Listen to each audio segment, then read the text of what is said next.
তৃণমূল নেতা আইনজীবী বৈশ্বনাথ চট্টোপাধ্যায় রয়েছেন আমাদের সঙ্গে ফোন লাইনে।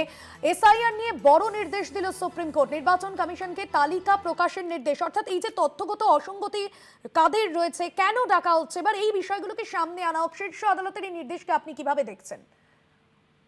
দেখুন, শীর্ষ আদালতের এটা অনেক দিন ধরেই আমরা বলেছিলাম যে যাদের নাম বাদ দিচ্ছে 1,36,00,000 লোকের নাম লজিক্যাল ডিসক্রিপেন্সিতে বলছে বাদ দেবে, লজিক্যাল ডিসক্রিপেন্সিতে মাইনর যেগুলো মিস্টেক সেগুলোকেও ডাকা হচ্ছে।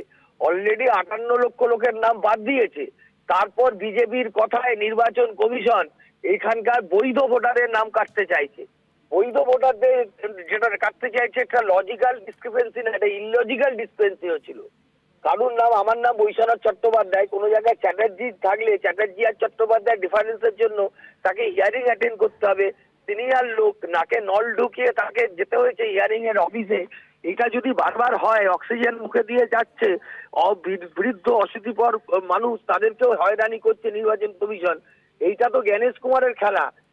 আমি সেদিন গেছিলাম সিও মনোজ আগরওয়ালের কাছে, উনি বলছেন আমার কিছু করার নেই, যা হবে ওপর থেকে।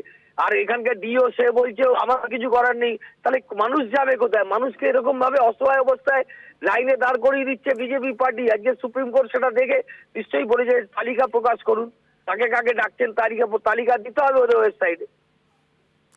সেক্ষেত্রে নিঃসন্দেহে এটা একটা বিরাট ধাক্কা কমিশনের। এবং পাশাপাশি আরো একটা বিষয় আপনাকে জানতে চাইবো, যেখানে প্রকাশ্যে এই তালিকা টাঙিয়ে দেওয়া হোক, এই বিষয়ে সুপ্রিম কোর্টের তরফে বলা হয়েছে। অর্থাৎ তালিকা নিয়ে যে অসঙ্গতি, এতদিন সাধারণ মানুষের অভিযোগ ছিল বিশিষ্ট মানুষজনকে হিয়ারিং এ ডাকা হতো, এই তালিকাটা একদম সামনে আনা হোক, টাঙিয়ে দেওয়া হোক। কিভাবে দেখছেন এই বিষয়কে?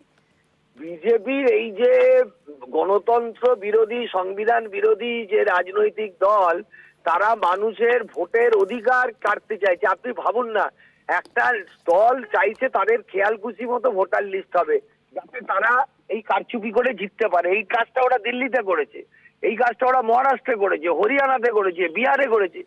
কিন্তু বাংলার মাটি তো অত সহজ না। এখানে মমতা ব্যানার্জি আছে, অভিষেক ব্যানার্জি আছে, আমরা সবাই আছি। এখানে ওরা বুদ্ধিতে মেধাতে আমাদের সাথে পেরে উঠবে না। ওরা কি ভাবছে মানুষকে হয়রানি করবে আর তৃণমূল কংগ্রেস বাংলার তারা চুপ করে বসে থাকবে?